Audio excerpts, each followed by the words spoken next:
ये सत्संग हुई, सत्संग का निष्कर्ष क्या निकला कि भगवान की भक्ति और ध्यान करो। हमारा आने का लक्ष्य संसार दुनिया में क्या है? भगवान का भजन भक्ति करना, तभी हमारी मुक्ति होगी। यानी ये संसार क्या है? ये संसार का स्वरूप क्या है? ये संसार का स्वरूप है दुख स्वरूप। दुख स्वरूप नहीं, ये हमारी गीता कह रही है, भगवान क्या कह रहे हैं? वो कह रहे हैं कि माम वेद पुण्यम दुखान शाश्वतम नाप्रवृत्ति आत्मन संसिद्धम परमागता। यानी ये संसार दुख स्वरूप है, ये अनित्य है, इसीलिए क्या करना चाहिए? वो आगे कह रहे हैं कि अनित्यम सुखम लोकमियो प्राप्त भय सुनाम। इस अनित्य और दुख में संसार में आकर के तुम मेरा भजन कर। और हम करते क्या है? हम सत्संग तो सुनते हैं, लेकिन भजन हम संसार का करते हैं। और संसार का जब हम भजन करते हैं तो हमारा अंतर्गत उतना ही मल और जो पापी है वो मल बढ़ता जा रहा है। तो हमारा भगवान में रुचि और कहाँ से मन लगेगा? भजन कहाँ से होगा? नहीं हो पाएगा। और जब तक नहीं हो, तो मेरा कहने का मतलब ये है कि आप हिंदू शंकराचार्य हुए तो उन्होंने बताया है कि दिन तो हमारा जा रहा है इस कमाई में, इंद्रियों के सुख में, बच्चों के परिवार के लिए घर इकट्ठा करने में, और हमारी रात जा रही व्यतीत हो रही है सोने। पल पल हमारा छठ व्यतीत हो रहा है, उम्र हमारी लग रही है। यानी बचपन हमारा जवानी की तरफ दौड़ रहा है और जवानी हमारी बुढ़ापे की तरफ भाग रही है, बुढ़ापा हमारा शमशान की तरफ जा रहा है। लेकिन फिर भी हमें आश्चर्य इस बात का है, फिर भी हमें बोध नहीं हो रहा है, ज्ञान नहीं हो रहा है। इस पर हमने कभी विचार किया ये क्यों नहीं हो रहा? तो इसके लिए उन्होंने बताया कि आखिर हमारा मन परमात्मा में भजन में लगता क्यों नहीं है? बस इस बात को समझिए। सत्संग तो होते हैं, तो उन्होंने समझाया है कि जो संसार इतना कड़वा है, ये दुख स्वरूप है, और फिर भी हमको मीठा लग रहा है। हम इसमें मतलब मोहित हो रहे हैं, क्यों हो रहे हैं?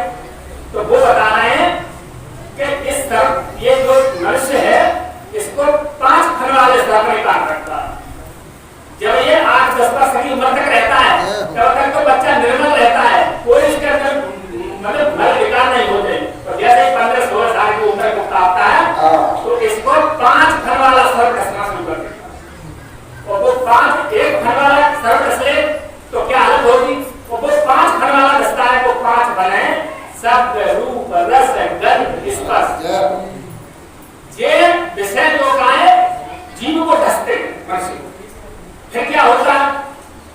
जब ये डसते हैं तो जिसको सर डस लेता है उसको नींद कड़वी चीज मीठी लगने लगती।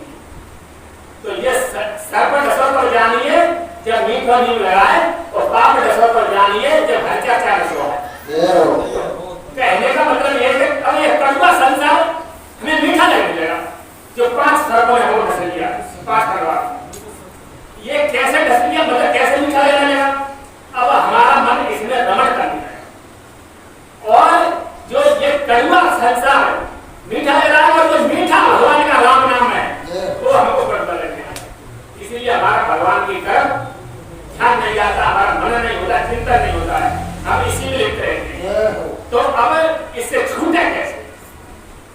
इससे छूटने के लिए भगवान श्री कृष्ण गीता में कह रहे हैं अनन्य चेता सस्वमान स्मृति से तस्याम स्वरूपांत नित्य एकतस्य योग में, जो अनन्य भाव से नित्य निरंतर सत्संग में आए 5 मिनट सुन लिया, 10 मिनट सुन लिया, चलती है बस 24 घंटे में विचार करना चाहिए। हम सत्संग सुनते हैं, हम इस्लाम पर चल रहे हैं, आध्यात्मिक क्षेत्र में प्रवेश कर रहे हैं, तो हमारा मन चिंतन परमात्मा में कितने घंटे चलता है? 24 घंटों कितने समय तक चलता है?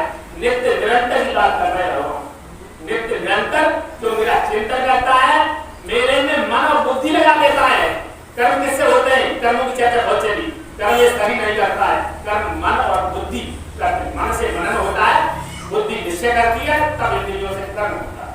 तो हमारा मन और बुद्धि यदि निरंतर भगवान के चिंतन में मनन में लग जाए तो भगवान कहते हैं तो भाई परमात्मा को पाने में कोई देर नहीं है। जय हो।